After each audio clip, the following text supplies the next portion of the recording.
Welcome to study আড্ডা। হ্যাঁ, thumbnail দেখে বুঝতে পেরে যাচ্ছ কী নিয়ে ভিডিওটা করছি। প্রাইমারি রিক্রুটমেন্ট ইন্টারভিউর জন্য আবেদন প্রক্রিয়া কাল থেকেই চালু হয়ে যাচ্ছে। কাল থেকেই কিন্তু চালু হয়ে যাচ্ছে।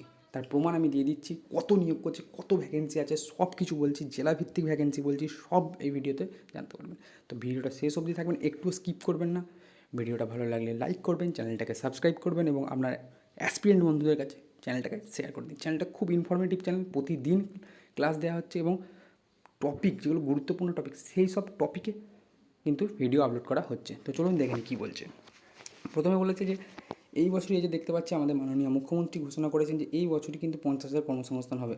আগামীকাল থেকে 13,421 13,421 একটা দুটো প্রশ্ন, 13,421। এখানে কিন্তু টেট উন্নতিকারীদের কিন্তু খুব একটা দারুণ সুযোগ, যারা টেট পাস করেছে তাদের জন্য কিন্তু দারুণ সুযোগ।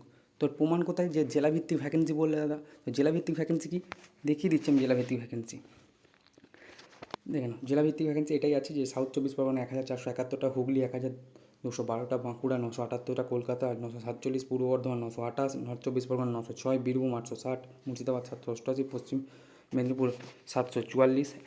এখনও আছে সব জেলাতেই আছে, প্রায় 22টা জেলায় আছে। মালদা 699, কোচবিহার 535, নদিয়া 531, পুরুলিয়া 524, পশ্চিম বর্ধমান 485, জলপাইগুড়ি 458, দক্ষিণ দিনাজপুর 336, আলিপুরদুয়ার 237, উত্তর দিনাজপুর 237, ঝাড়গ্রাম 180, হাওড়া 150, শিলিগুড়ি 139, পূর্ব মেদিনীপুর 76। তো এবারে বলবে দাদা পরিবর্তন কী আছে। তো এতগুলো আমি ভ্যাকেন্সি আমি বলে দিলাম যে প্রায় 13,471 যে সামথিং যে পোস্ট বললো সেটা নিয়োগ তারা করবে। কাল থেকে কিন্তু আবেদন প্রক্রিয়া চালু হয়ে যাবে তাদের নির্দিষ্ট ওয়েবসাইটে। তো তারা নোটিশ করলে আমি জানিয়ে দেবো, বা কীভাবে ফর্ম ফিল আপ করতে হচ্ছে সব কিছু জানিয়ে দেবো। এবার চেঞ্জ কী এনেছে এখনও পর্যন্ত? চেঞ্জের কিন্তু কিছু দেয়নি যে তারা কী চেঞ্জ আনবে, কিন্তু চেঞ্জের কিছু যে বলছে যে চেঞ্জ হচ্ছে, না চেঞ্জ হয়নি। তবে যারা টেট পাস করে আছে তাদের কিন্তু একটা খুব দারুণ সুযোগ। তো আজকের ভিডিওতে এইটুকুই বলার ছিল। ভিডিওটা ভালো লাগলে লাইক করো, চ্যানেলটাকে সাবস্ক্রাইব করো এবং একটু শেয়ার করে দাও। দেখা হচ্ছে পরের ভিডিওতে। জয় হিন্দ, বন্দে মাতরম।